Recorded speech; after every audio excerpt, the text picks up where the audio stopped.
All right. Happy Friday, T-Birds, and welcome to our latest edition of Friday Career Connection.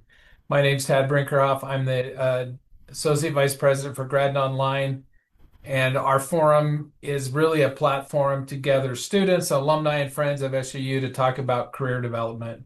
One of the benefits of an education, not only just from the learning standpoint, but also we want to make sure that the learning goes towards advancing your career goals. And so this program is designed to bring in prominent alums and other friends of SUU and really talk about their careers and let you ask questions about things that they've learned in the process that hopefully will help you as you develop your own career. So we try to bring in a variety of guests from different disciplines.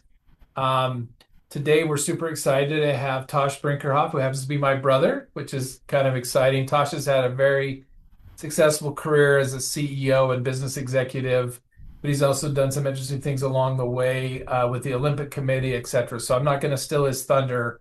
So we're going to turn the time over to Tosh to kind of give an intro to his career, and then I have some questions.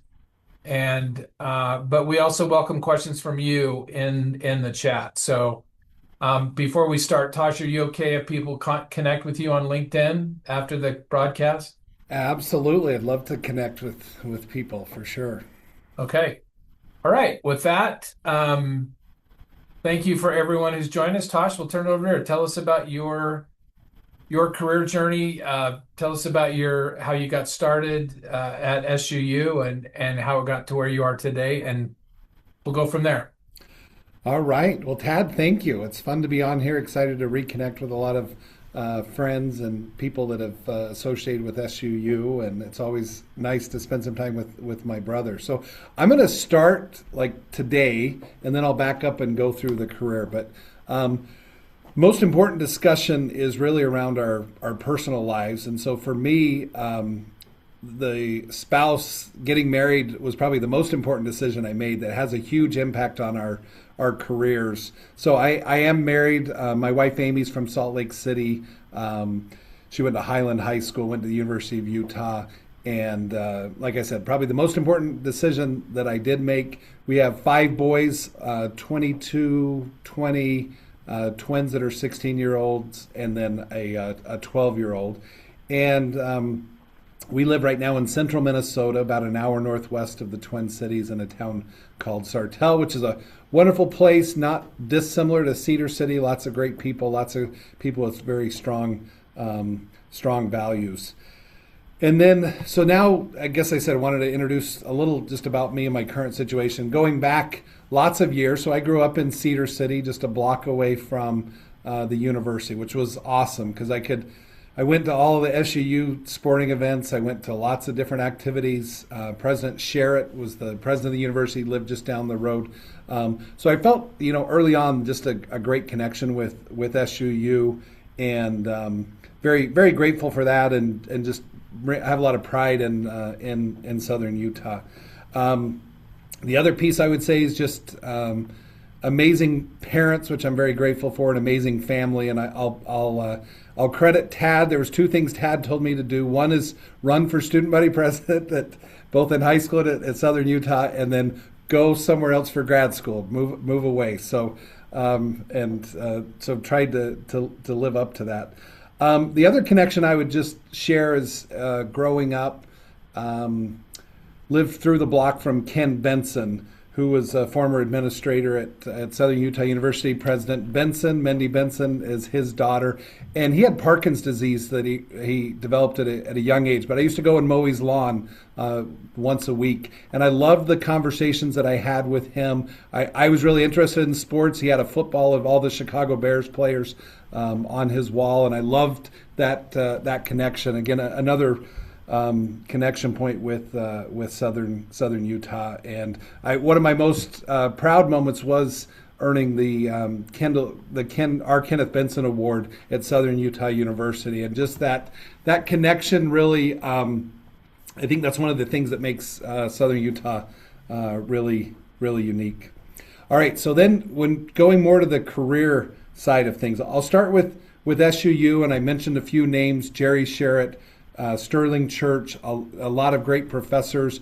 And ultimately, I chose SUU because it was a place where I could go and I felt like I could thrive. I talked earlier about this connection when I was younger with the university, but a place where I could not just be part of the crowd. I could get involved in athletics. I could get involved in student government. I could get involved in the community, and then and so going to school, that's what I was able to do, and I love that and love the association with so many people. A lot from Southern Utah, but a lot from throughout the world. So leaving SUU, I was excited to conquer the world. Wasn't exactly sure what to do. Jared Blake at the time, he'd recently come back to SUU. He was going to help me be a consultant because that's what I thought I wanted to do. So he helped me put letters together and we sent them out to different consulting firms. But looking back, I'm like, I didn't have a chance of getting in. I just didn't have a real connection, and it wasn't the right path. But one, I appreciated Jared. He gave me a lot of great insights and a lot of looking into the future. And going back to the value of a Southern Utah education, it was my connection with Darren Bird, who served as student body president with Tad in the student association. He helped me get a job at Senator Bennett in Washington, D.C. And that just helped open up the world for me, something I was super excited about. I was single, moved back, and was able to experience so many awesome things in Washington, D.C., working for the United States Senate with Senator Bennett. And really, that's where I started to develop connections with so many people, both from the SUU roots, but also a lot of students. I lived with the University of Utah Student Housing and developed a network amongst University of Utah students and amongst BYU students, and really tried to expand. And it was during my time in Washington, D.C., I developed friends with a girl named Lindsay who lived a couple of floors up from me. And she ultimately connected me with some of the leadership at the Salt Lake Olympic Committee. So this was a long time ago, but was able to interview at the Olympics. And ultimately they were looking for someone who spoke Japanese. And I had learned Japanese on my mission and was able to get a job there and worked 5 years at the Olympics, which was just an awesome experience. In preparing for this, I went back and I made a long list of awesome people I met. Christy Yamaguchi, Apollo Ono, Bonnie Blair, Dan Jansen, lots of incredible people, which was fun, and just to be involved. Mitt Romney, Fraser Bullock. But those people were fun to meet, but they're not the people that are going to help me throughout my career. It was during my time when I lived in Salt Lake, I developed a friendship with a guy named Jeff Gochner, who at the time I was thinking about graduate school. I was thinking about, where could I go? And Jeff was somebody who had gone to Duke University, the graduate school there, and he helped mentor me and helped me along the way of what I needed to do to prepare to get into a top tier school. Ultimately, I got into BYU and I got into Duke University. Duke at the time was ranked number 5. And I had a debate, what did I wanted to do? And ultimately, going back to Tad's encouragement, Tad, suggested try to, go as a top tier school as you can, and very grateful for that opportunity. I wasn't the best student. My scores weren't the greatest, but it was really the differentiation of my broad experience at Southern Utah University, the Olympic experience, that ultimately when they did the orientation for graduate school, they put my background up on a slide and just talked about kind of the unique diversity that they're bringing to the university school there. So that was awesome experience at Duke. I think we learned most from our failures. So I showed back up to Duke after Christmas break, and I was getting ready for mock interviews to prepare where I wanted to interview. And I hadn't prepared. I wasn't ready. I went in with a woman named Geeta Rao from India, and she was just amazing. She saw potential in me even though I wasn't really prepared. She helped me work through and get better for interviews and helped me really dial in on what I needed to do. And it really helped me get focus on that. I really needed to prepare and do the best I could in the interview process, and ultimately was able to out of graduate school, signed up with, I was offered a job with John Deere, which was a very well thought of program at Duke University. They only hired from a few schools, and they had a management development program where I was able to work across several functions and really develop as a as a future leader in the company, and then just for the rest of my career. But I'm grateful for Gita, someone who played a key role in growth and development. So then, out of graduate school, went to John Deere. I was there for about 14 years.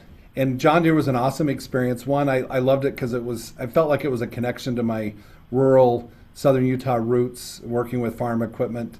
Even though I was the city cousin compared to a lot of my cousins that grew up in more rural areas. But John Deere was a great exposure. They really valued a breadth of experience across multiple functions. So I was able to work in marketing, I was able to work in sales, I was able to work in dealer development. I was able to do public affairs out of DC for a while. And then ultimately, that's where I really got into manufacturing. I spent the bulk of my time helping with about 10 factories throughout the world, building combines and front-end equipment, harvesting equipment.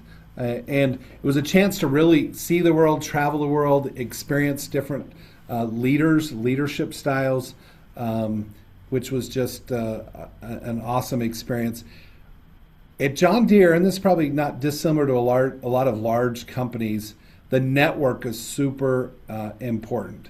So I had to spend a lot of time very deliberately networking. And I don't even like the word networking. I like the word connecting with people. So I wrote out a plan. Hey, I wanted to connect with these people on a regular basis, whether it was 3 months, 6 months, 9 months basis. And the nice thing is people were open to that. People valued it. People were very supportive. The one thing I learned through that process was I needed to come prepared, and I needed to come with ideas of adding value, even though they were mentoring me, coming with value of things that they could learn. So I would always prepare either a book or a insight or a podcast, something that I was listening to that I'd send them to in advance, and I'd ask them, hey, do you mind spending 5 minutes and reading through this, and then we can have a discussion.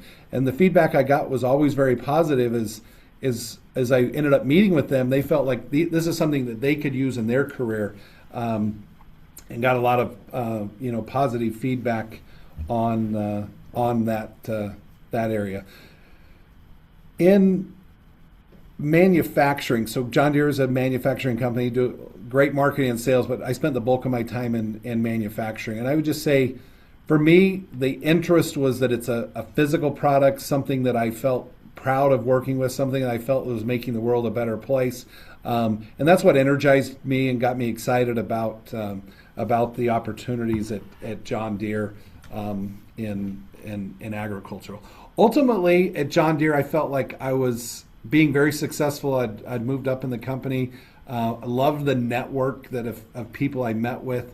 Just very interesting, fascinating people. Traveled to Russia, meet with people there. Traveled to Brazil, met with people there. Europe quite often.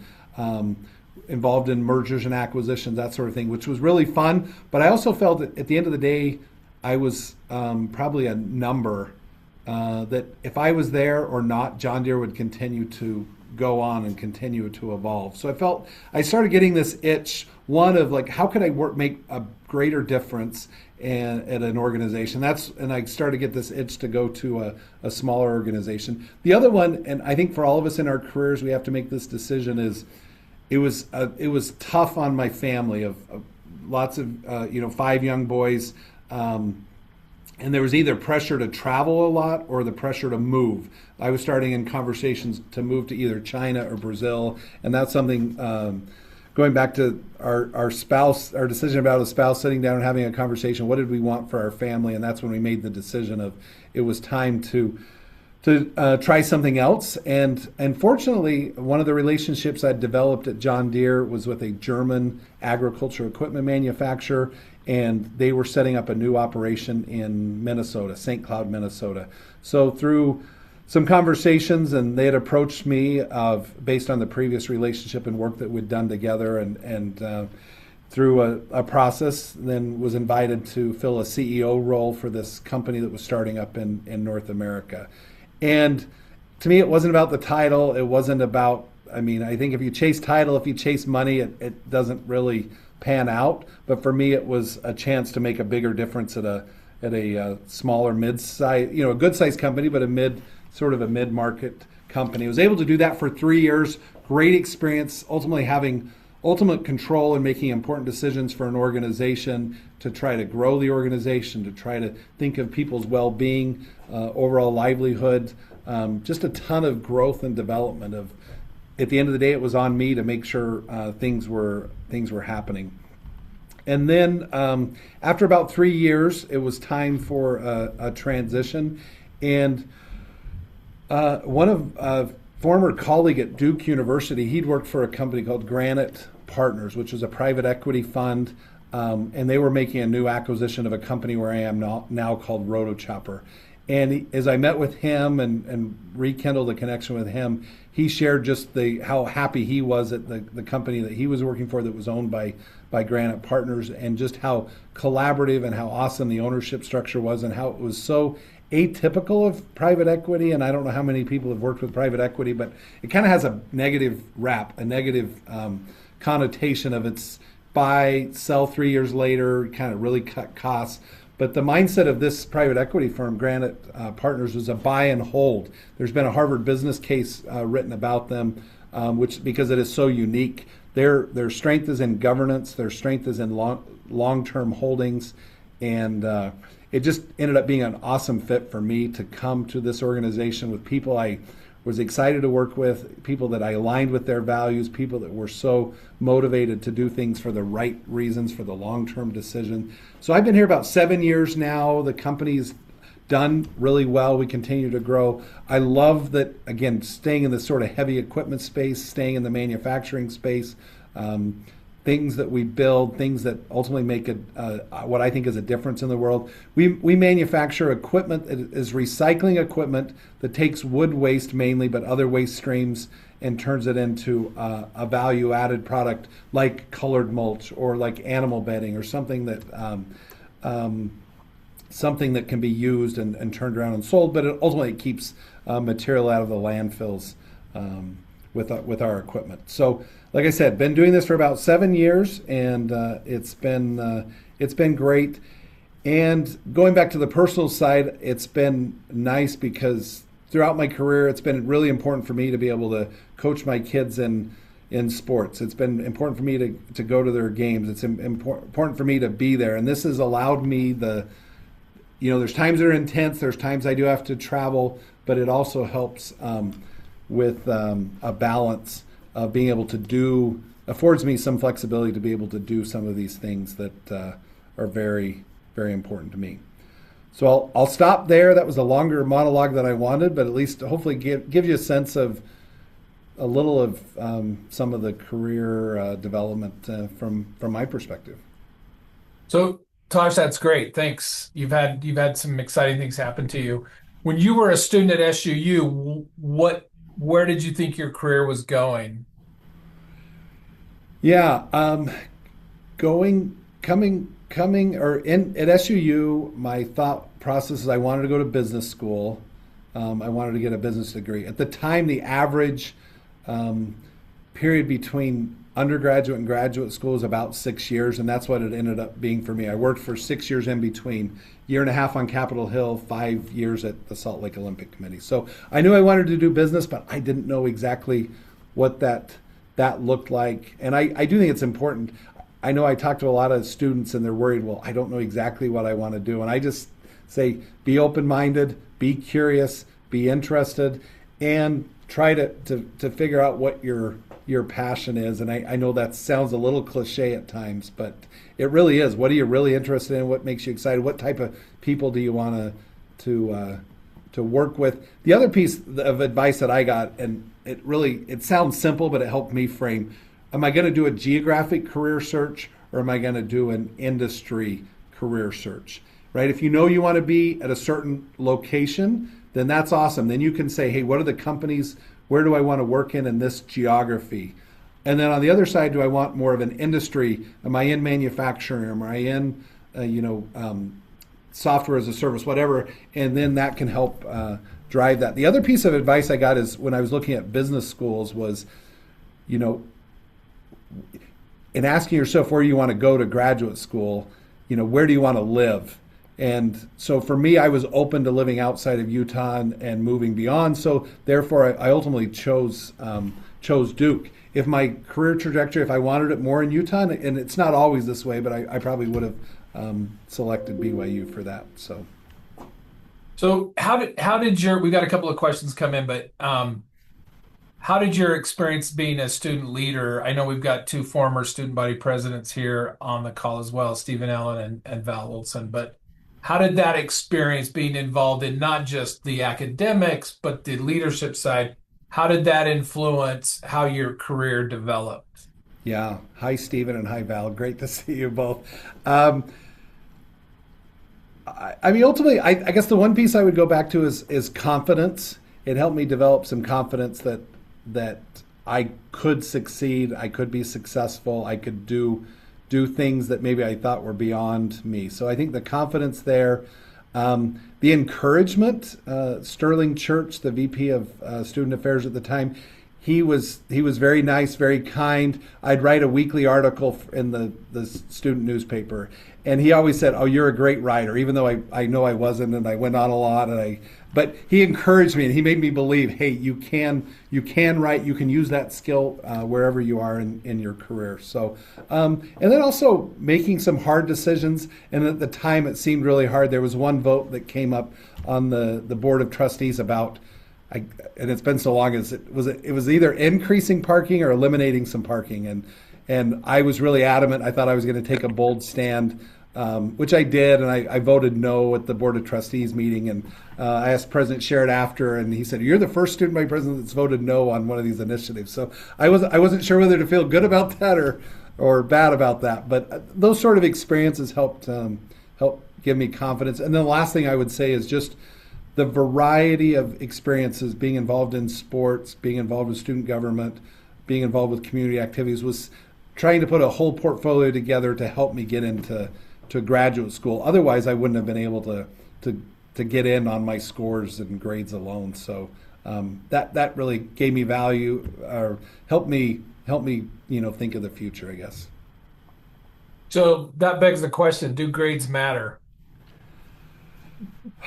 They matter, Trick and question. it depends. It depends on what you want to do, right? They do matter if you want to go to a good graduate program. I mean, my GMAT was at the bottom tier of the entrance, but and I had to work hard to get that GMAT score. But ultimately, once I had at least a good enough score or good enough grades, then it was these other factors that laid on it that hopefully that told the story that helped me get into school, and then ultimately, get considered for other roles. I mean, my current role, the private equity firm I mentioned, they have a lot of Harvard grads. So just having a top tier MBA top tier MBA gave me sort of permission to be considered for this type of role. If you're an entrepreneur, grades don't matter, right? If you take a different career path, there's yeah. Okay. We've got a question that came in. With such breadth of experience, what would you say your superpower is? Um, I don't know if I have one, but I would say it's connecting. I try to be a connector. I'm not deep knowledge, and I have a good enough understanding of manufacturing, good enough understanding of marketing, of public relations, XYZ. But it's really understand connecting with people and understanding, hey, this person has this deep skill here, this person has this deep skill, and being able to navigate to be able to solve problems and bring people together. I would add, just having known you your whole life, you're not afraid. You're not afraid of a challenge. You're not afraid of taking a risk. So, but it's a measured risk, right? So, okay. Yeah, and my style is I'm not a stand up on the table, scream and yell. And sometimes people are surprised by that. They're like, well, shouldn't you be more authoritative? And that's not my style. But I'm not afraid to say, look, we need to have this discussion. Let's get it out in the open. Let's figure this out. And the nice thing, the really strong leaders that I connect with over the years, it's amazing to me their humility, that they aren't sort of stand up on the table and yell type of leaders. They are collaborative leaders, and I have a ton of respect for people in that with that approach. Yeah. Okay, we got another question came in. This is from Vincent. This is going to be a really interesting question because SUU does have an MBA program, but it's not a top 20 program. Does the school make a major difference in the industry? I hear you mentioned Ivy League schools quite a lot. I'm starting my MBA at SUU soon. Would you say employers would value that equally to other universities, or is an Ivy League MBA far more valuable? Yeah, great question. I think SUU has an awesome MBA program, and I think you're there, you're doing it, you want to just make the most of it. And there's lots of opportunities that open up. I mean, I think having an MBA, having additional education, opens up lots of doors. I'd say go for it, keep going for it. And I would just what I think whatever program you're in, you can excel in that program that makes you more attractive to employers. And again, if you're going down that path of you want to work for somebody, and you're by having an SUU MBA, you're probably a little more regional, which is awesome, right? Southern Utah's an awesome place to live. I meet a guy here that has property in Southern Utah, and he asks me every day, "Why aren't you back in Southern Utah?" He's like, "Why are you in Minnesota?" But there's different opportunities. But couple things on MBA. So when I was trying to make the decision, I asked a few guys that went to Harvard, a few guys that went to BYU, and they said they learned the exact same thing, and I would concur. The difference was at a Harvard or at a top tier school, the cases are written about show up on campus. I mean, Jamie Dimon, CEO of JP Morgan, Coach K, I don't have the list, but right, CEOs of all these companies were coming to Duke University and actually speaking. At BYU, they weren't. And again, I'm using very general terms. So there's a little difference there. And then a good friend of mine at the Olympic Committee, he went to BYU MBA. He had like a 780 GMAT. The guy was brilliant. When he went to Ford, his first job out of school, he got paid like $20,000 less. He didn't have a car allowance. The people that went to Harvard and some of these other top schools, they got a car and they got 20,000 more. In the big picture, does that matter? Absolutely not. So if you're driven by money and some of that stuff, the top tier school can make a difference. But I mean, ultimately, it depends on what you want to do and what you're interested in. So hopefully that Yeah. I know I kind of went back and forth, but I think there's positives no matter what path you take. I would add to that. I didn't go to a Duke, but I will add to that. There's when I talk to somebody who said they want to get an MBA, the first question I say is, do you want reputation or do you want the most economical degree? Because I mean, accounting is accounting, right? So I mean, you go to if you go to a Duke, you might pay $200,000 in tuition, but in SUU, you might pay, considerably less. I think what the one thing that's helpful is identifying learning something and where you add value makes a difference. I think one of the challenges is, one of the differences is the recruiting system. But with good networking, you can overcome the challenging recruiting. If we don't have a normal pipeline, we have a pretty good pipeline at SUU, but there's some really good networking that can help you make those connections that you need to reach the successful career tiers that you're looking to go to. So Yeah, absolutely. okay, that's good. So Vincent, thank you for that question. And if you ever want to talk about careers, talk to Tosh. He'll guide you on that. Um, we had another question come in. Your list of connections is remarkable. So many people that have made a difference in your growth.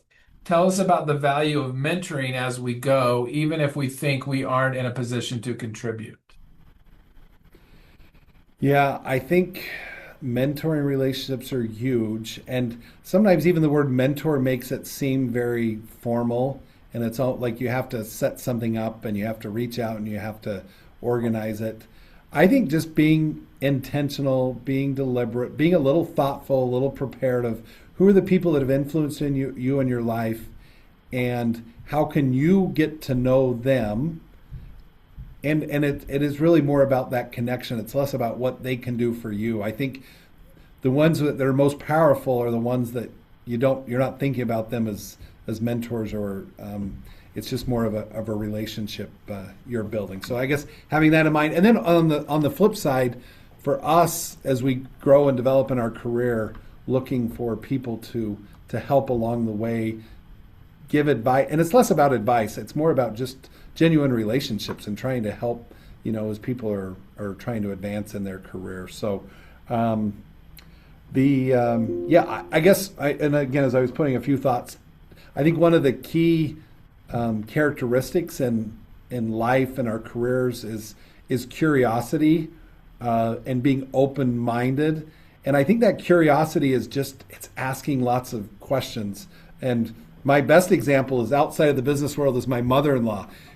When you're around her, she just keeps asking you question after question after question, and then she'll give you compliment after compliment, and you leave, you're feeling like $1,000,000, like, oh, this person just made me feel really good about myself. And I think it's the same relationship, and doing it from a very natural, authentic way of if you're curious about other people, you're asking them questions and you're trying to understand how they did this or how they did that, and then building on that. And that curiosity, as you do that with one relationship, it makes it easier to go to the next relationship. And again, sometimes it's out of our comfort zone. Sometimes we're not good at asking questions, but people like to talk about themselves. And I think, and not from an arrogant way, but I do think it's, I guess, from that mentor relationship, either being the mentee or the mentor. I think that curiosity is important. Okay, thanks. Okay, we're going to do a quick poll right now. I want you to put in the chat, if would you be willing to move to another state for a job promotion? Has to be a promotion. So if you put yes or no, yes, I would move for a job promotion. No, I wouldn't be willing to move. We're going to see okay, that's coming in. Oh, we've got yes, yes, you bet. Yes, yes, yes. Depends on the state. Oh, that's interesting. No, yes, yes, depends on the state. Yes. Okay. Interesting. Well, that's really yeah, some of those choices you have to make, like, is it worth moving? Is it worth the disruption? So there's some balances there. And ultimately, I mean, family is important. I mean, that's the piece we miss out on is we're not as close to our family, and sometimes that's tough. And the trade off is we when we do travel, we because my wife's family's in Salt Lake area, my family's mainly in southern Utah. We come back. It's been a priority for us to come back at least 2 to 3 times a year. We'll spend a week to 2 weeks there. So when we're there, it's good quality time. Family comes out and visit. But I don't think there's one right or wrong. It's been fun for us and our family to live in North Carolina, in Iowa, in Reno, Nevada, now in Minnesota, seeing different things, meeting different people. It's been fun. But we are very proud to call Southern Utah home and to go back and visit family, which I'm very proud of as well. So I do think in that career conversation, probably the most important discussion is this one early on in a marriage, of geography versus industry. Yeah. Okay. Got a question for you. If students did just one thing in the next 90 days to improve their career trajectory, what should it be? What would you suggest? What? Connecting with people you're interested in, and that comes being deliberate of who are those people you'd be interested in. Again, I think 90% of the time people will respond positively to an invitation, and it shows so much eagerness and so much desire. So I think that's number one. The second one I would add is if you're depending on what stage you're on, if you're in the interview process, really preparing for interviews. I just spent a year interviewing for a new CFO, and I was just surprised how ill prepared people were for the interviews, of really, really, really understanding why they want to work somewhere, why they want that job, and I mean answering those two questions alone. But it takes a lot of time and prep work and to get to that point. So I know that was two, not So, one. so how do you do that though? Let's say you're introverted and you live in Enoch, Utah. how do you connect? How do you start that process? Like, how did you connect with Jerry Sherritt or the people at the Olympic Committee? Or what was the key to making that? Let's just say you're an introvert and that doesn't come naturally. Yeah, it can be hard. Um, I guess you have to weigh like how badly do I want to make some of these connections, like how um, trying to go out of your comfort zone. I also think being I guess being open to opportunities that come your way. I mean, maybe not think of it. Maybe I'm thinking about it too black and white. Like you have to reach out to certain people, which can be awkward. But if there's opportunities, I think of one when I was at graduate school at Duke, we'd sign up for to go pick up distinguished speakers that would fly into the airport, and a lot of these were CEOs, well-known people. For at the time, there was some guy on the list named Ben Bernanke, and nobody wanted to pick him up, and so I signed up for it, and it was the most. He became the Fed chair, and it was awesome. I spent like the day with him, being his escort and chauffeur, and he talked about just a very kind of blue collar background growing up. He worked on this place called South of the Border that sold, and between South Carolina and North Carolina, that sold all these junky trinkets. He did that every summer. And so just being open to that sort of opportunity helped expand my way of thinking. So that's not directly connected to networking, but I just think being open to what opportunities come your way, you meet different people, you have different experiences, and that can expand that network. Yeah, I agree. Sometimes it's just raising your hand and volunteering. I remember when we lived in Indiana, I worked for Subaru, and my boss, we had our staff meeting, and my boss said, okay, we've got a request from Purdue University. They want someone to go over and listen to these students and their capstone projects. And there was crickets. Everyone was like, not me. I'm not doing it. And then I reflected about like all my great mentors at SU, and I thought, okay, I wasn't super excited to do it, but I thought I kind of owe it, to pay it forward. So I raised my hand, and I was the only one. I'd go over there to campus and I'd listen to these students give their capstone projects, and I got really into it and I started making connections.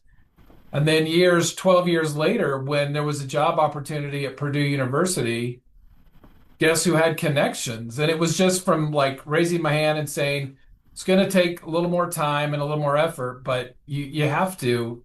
If you do those extra things, it will pay off in ways that you might not know. So you just Yeah. can never tell what the future would be like. Okay, we've got a question from Jonathan. So if I've been in the workforce for over 2 decades, what advice would you give to make the most of my graduate school experience? And so Jonathan's in graduate school here at SUU. Yeah, I love it because I think having real world experience that you take back to graduate school is so much more valuable than having just, not having real world experience. So I think one, taking your real world problems and trying to, you know, ask, almost take them to your professors, take them to your classmates, having those conversations. Hey, how could I approach? How would you approach this problem? How would you handle this? And again, I think one of the values of grad programs are the collaborations with your classmates, and then depending on, I think to me the most important thing is learning and challenging yourself, challenging your mind, and then I think as you're doing that, it'll show up in your career, whatever your career goals are. But I just think really taking that real world experience and challenging it in a sometimes academics can be more theoretical, but really taking it to practical application. Yeah, I would agree with that. I would also add one of the biggest takeaways from grad school, besides the knowledge, is the people you know. So I would make sure you know every single professor, as many alums that come to campus, and that you know every single classmate. You're connected on LinkedIn. You've had a conversation because you're planting seeds. So use that opportunity to really make a relationship, even if it's not too extensive, with every one of those people, because like you never know, like Tosh's examples of people that he connected with, and it turns 5 years later, it turns into a job. You just never know. So you've got to invest in those relationships and then let them grow. So Yeah, and doing it from a very genuine approach. You're not networking Right. to network. You're doing it because you're genuinely interested and you want to connect with them. Because people see it right through it if you're going through a checklist. Yeah. I think if you approach it with how can I help you, that's the best way to do it. Not what can I get from you, but how can I help you? So, Yeah. okay, thanks. Jonathan, thanks for that question. Okay, we got another question. How would you advise someone in to how would you advise someone to get their foot in the door with the company they want to work with? How do you seek out and how do you start that conversation? I think it goes back to doing your homework to be confident and learning everything you can about the company, trying to make as many connections with that company as you can, making sure your skill set aligns with what they're looking for. Good companies are always looking for good people. Sometimes there takes a little time and time to get to that point, but um, I think, yeah, learning everything you can. Just it's amazing that people that go above and beyond to really understand the company and what it does, and through that, it's conversations, and that's I think people, I'd say most people are open to. I know nowadays they call them coffee chats. In my day, we call them informational interviews, but reaching out and saying, "Hey, do you have 30 minutes? We could do an informational interview here, and I could learn more about your company, your career." What's made you successful here, what makes this company unique, and you do 10 of those and it starts to add up. Of your knowledge of that company becomes pretty high. Yeah, so true. Okay, thank you for that. Got another question about, you talked about hiring a CFO and people weren't prepared, but is there a common mistake that you see people or graduate students for that matter, a common mistake that they make that will slow their career growth?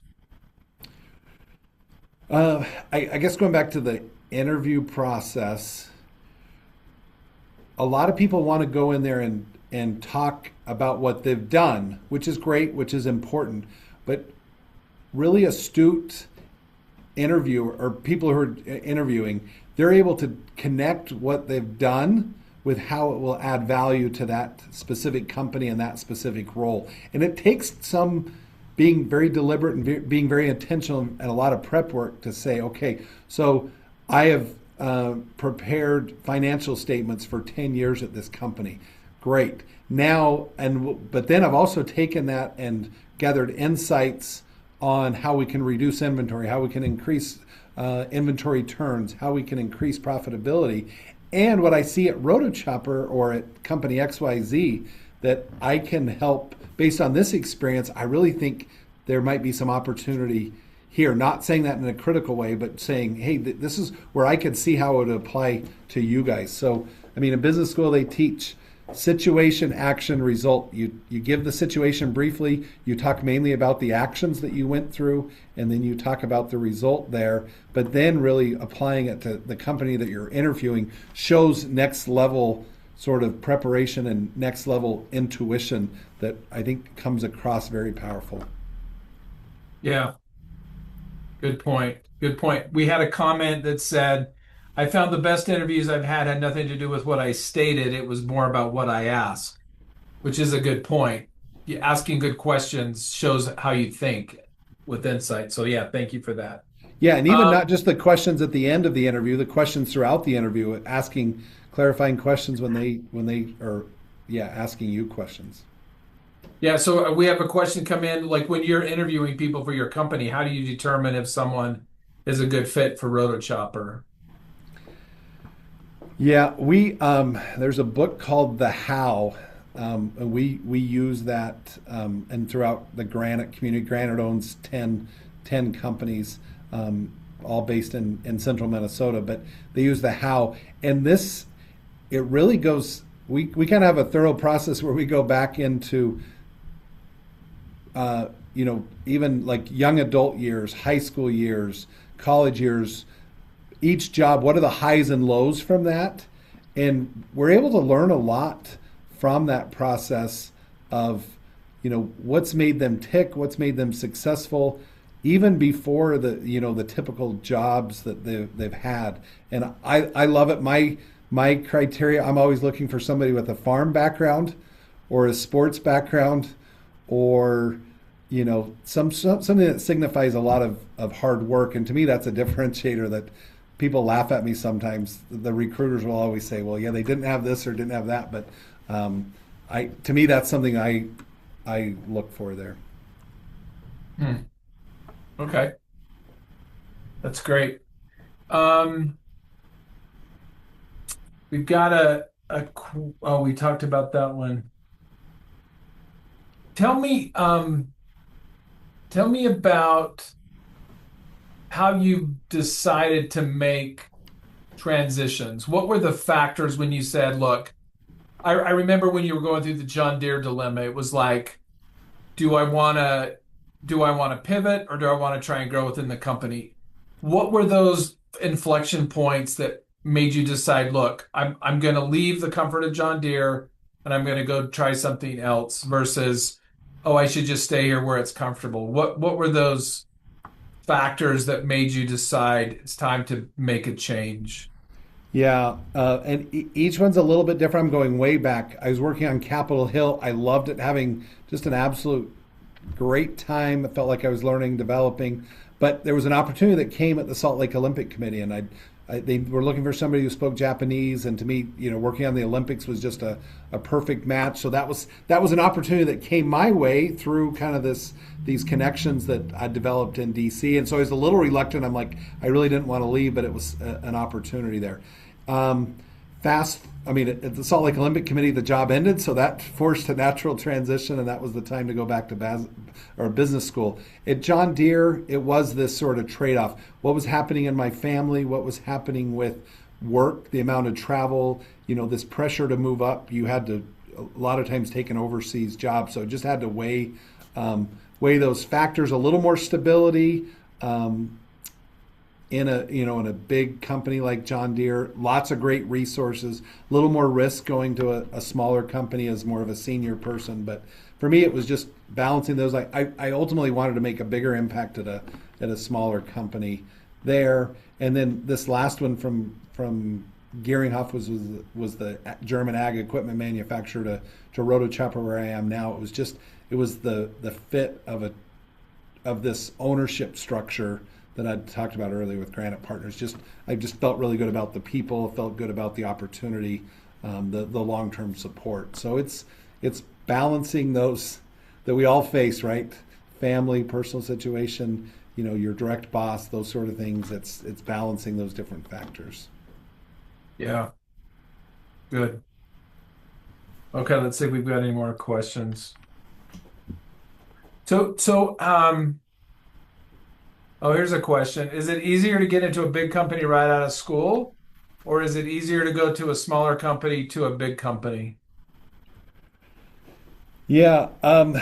Advice going back to graduate school, someone gave me was go to the recruiting list of companies or the companies that recruit on campus and look, or any of those companies that you want to work for recruiting at that on campus. So because if they're not recruiting at that campus, then your chance of getting in there are very, very difficult. So I guess one is when you're going either to undergrad or graduate school, looking for that. It is harder to break into bigger companies probably on your own.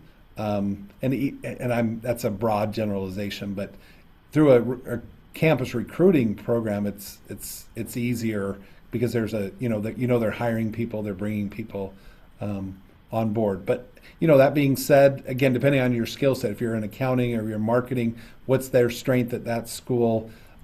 There's always ways in. You just have to be deliberate and consistent of finding out how to get in there. Yeah. So while we've got you, we've only got about 10 minutes left. Give us some insights into the manufacturing industry. What are the trends? What are you seeing? I know we've talked about tariffs. How have the tariffs impacted you? What do you like about the manufacturing industry? What do you see in the future for manufacturing? I know Trump seems to be promoting more manufacturing here at home. More companies are investing in production here in the United States. At least that's what it appears. what do you see for the manufacturing industry? Give us some insight into some trends that we should be aware of.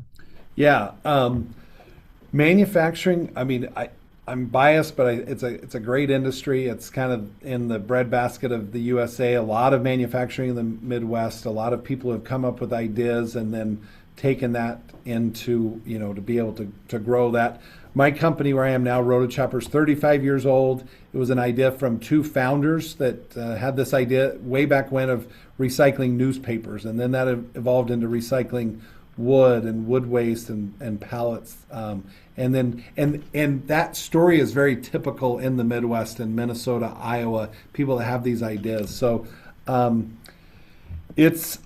love it because we're manufacturing a product. It's something you can touch, see, feel there. So manufacturing on the whole is continues to be strong in the U.S. There's obviously pockets depending on which sector you're in, but it feels like there's been more of a resurgence in manufacturing. And John Deere just announced several factories that they're building new factories throughout the United States. So I do think the tariff conversation has pushed more companies to look at onshore manufacturing.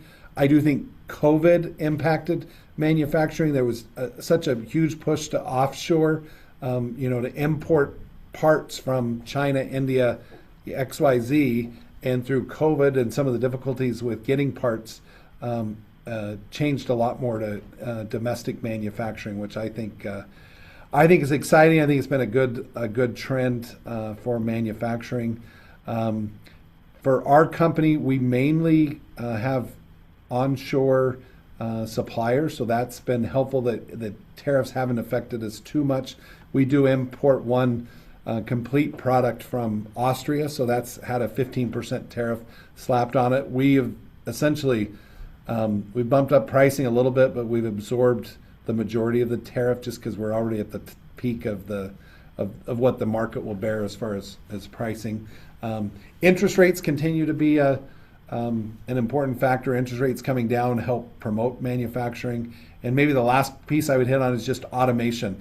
We have 6 robotic welders at our factory, kind of a medium-sized factory, and it's I mean the automation is awesome, and it really helps to not replace jobs, but help all of us be more efficient in the work we do. So we continue to look at automation. We continue to look at AI. Our company's really embraced artificial intelligence, and how can we use that on the manufacturing floor? How can we use it in our jobs efficiency, from marketing to finance to all sorts of different areas. So excited about what AI brings to the table over the next few years.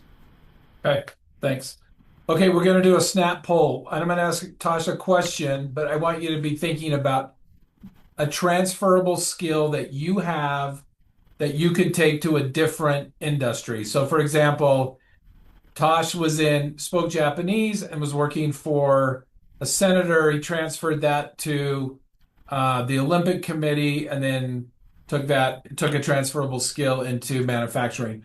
What's one transferable skill that you have that you could take to a different industry? So maybe you're in education or you're in finance or you're in marketing for maybe Amazon. What's a transferable skill that you have that you could take to a different industry or a different company?